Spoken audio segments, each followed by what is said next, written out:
Okay, welcome to Grumpy Old Airsofter video part 2 about the LCT RPK16 post skirmish report.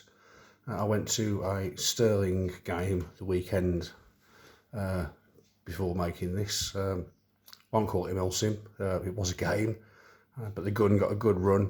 I got to see how it performs, how all the bits I added to it work, couple of little niggles about it which I'll get to later, and just a post-action report on it really for anybody who's interested. Thanks to all those who watched the first video.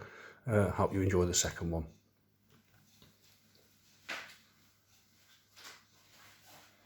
So I added a few things to it, as I said I would before the game. First of all, I'll talk about the performance of the gun. I'll do a quick reveal. Excuse the noise in the background, I've got 3 dogs who like to patter about a bit. Performance wise, I can't fault it. It was surprisingly accurate. It was a bit too accurate for a support gun really.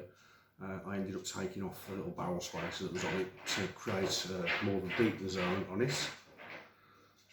Battery life, you can only get a small stick battery underneath it. But I got through nearly 2 full drum magazines using 1 battery. So the thick end of 4,000 rounds. Didn't have to change battery all weekend. So that was nice as well. The drum mag fed absolutely flawlessly. No problems at all with that. Rate of fire was decent, nothing brilliant with a 7.4 LiPo. Could probably increase that by using the 11.1 LiPo. But the drum mag was great, apart from being a bit bulky sometimes. The normal mags that I modified, like the D-Day magazine, like this one with a little shim on the back, again they fed absolutely flawlessly when I used it as more of an assault rifle. When I was in an LP or on reconnaissance type missions, they were great. I did talk about optics. I did almost buy cheap Chinese crap, but since I'm not a fan of parallax or anything when I look through a sight, I like a sight when the dot's on to be on. So I invested in one of these, an Optizan RMX 302. It was £100 off where I bought it from. It's been a very good sight. It's got loads of different settings. It's also got a night vision setting. Really easy to zero. The little caps you can see here have got a little peg on them which allows you to zero without having to use a coin or a screwdriver. Parallax free, very good. 2 MOA red dots in there as well, so it's not too big, and 10 settings of brightness including a night vision setup. That was really good. That performed really well. I also bought an LCT tracer suppressor, which I promptly sent back to Gunfire as it didn't meet my needs. Very nice suppressor. Unfortunately, to switch it on and off you had to open the damn thing up. You've got no access to the on-off switch when it's on the gun, which is great if you're going to skirmishes and indoor games, or you're playing somewhere like the jail or UCAP tunnels, First and Only, somewhere like that where you've got a break in between games.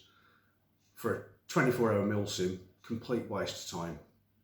I also found when I got my night vision on that it flashes down the barrel, so it's like someone flashing a torch, which was a bit disconcerting at the time. So that came off, the flash hider has gone back on. I've got another tracer which has got an external on-off switch, which I'll use next time. But the LCT one was a bit of a disappointment considering it cost me £140. It's now been sent back to Gunfire for a refund, so I thought I'd mention that one. Bipod is new since the last video because the Gripod broke. I don't know if you can see that there. One of the legs is missing completely. This one's jammed in, doesn't work. Moral of this tale, don't buy Chinese crap. Buy a decent bipod. This is a UTG Harris bipod. it's when you've got the gun in the shoulder, firing it, you can see the drum mag clears the ground. You can't balance. It's not long enough to balance the gun on it, as you can see. But performance-wise for shooting, it's absolutely fine. I've put that on since the game because the Gripod broke during the game. Also added an LCT foregrip with Zenitco. Lots of manufacturers make these, but this was available in the UK. Didn't have to wait ages. I wasn't waiting for stuff from China, and I wasn't paying Zenitco prices for it. Bipod just folds up like this. They fold in like that. Jobs are good at.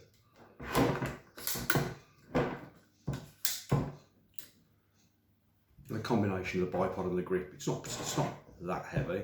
It only really gets heavy when you stick 2,000 pounds in the drum magazine. Right, onto little niggles I had with the gun. Nothing dramatic, like I say, can't fault the performance. The battery change is an absolute pain in the arse. Arcturus have nailed it with their AK-12. It's a pity LCT didn't do that. You have to undo this catch here. The cover comes off completely, and then you have to get it back on again, which is no big deal. But once you put the cover back on and you put this catch in, it will not go in all the way without having to hit it with something. I carry a multi-tool on me, which is a bit of extra weight, but you absolutely need something to get the battery release lever. If I can just get that up there. When you get it back into that position, you have to hit it home for the last half an inch, quarter of an inch to get it in all the way before you can lock it back down again, like so, to lock it in. I'll give it its dues, it is solid when it's in. Something else I found to be a bit of a narc was the rails. Top rail, great. Bottom rail, great. Unfortunately, there are no side rails for this gun yet. So if you want to mount a torch on it or anything like that, you need to get creative. I bought one of these 45-degree offset rails purely just for mounting a torch on it. Cheap, effective, did the job, but it would be nice if LCT, if you're listening, to release the side rails for it, like are on the AK-12 and AK-15, if indeed they are compatible with it. If not, then fair enough. I dare say there's a way of improvising something on. Keeping this one short because the last video I made was 16 minutes long. I'll summarise about this. A lot of it just confirms what I said in the first video. The compactness of this gun makes it extremely versatile. I ran it as both a support gun and as an assault rifle, and I had lots of comments about people saying, is that actually a support gun? I can see you've got a drum mag on there. They actually thought I was one of these knobs who sticks a drum on an AK and calls it a support gun. So I had to educate a few people about it. So from a versatility point of view, it's great. It's absolutely brilliant, really good, can't fault it. It's absolutely rock solid as well. It bounced around in the back of vehicles, sliding down hills with it. Chucking myself into ditches and trees, that kind of thing. Again, the solidity of it. There's no wobbles or creaks developed on it. It's solid. I only wish I was as well. And reliable. I let rip with this thing a couple of times. I fired one burst, which basically wiped out an enemy section. So you can imagine how big the burst of fire was. Never skipped a beat, never caused me any problems. I have to say, I'm very, very happy with this gun. LCT, you've produced a very good product here. If the best I can do is to moan about the battery change and the lack of a side rail, then that's pretty good. I've had hundreds of guns over the years, there's always something to moan about. With this one, no, can't fault it. If you're looking to buy one, I would say buy one. It does everything you need an airsoft gun to do. Hope you enjoyed the video. Try and make some more on other subjects. I'm particularly into Russian kit. As you can see, This fits in with my modern Ratnik Russian kit as well. If you're into Russian kit, modern Russian kit, this or the AK-12 are the guns that you need to have. So, thanks very much for watching. Hope you enjoyed it. Hope you find it informative. As usual, comments are welcome. Fire away.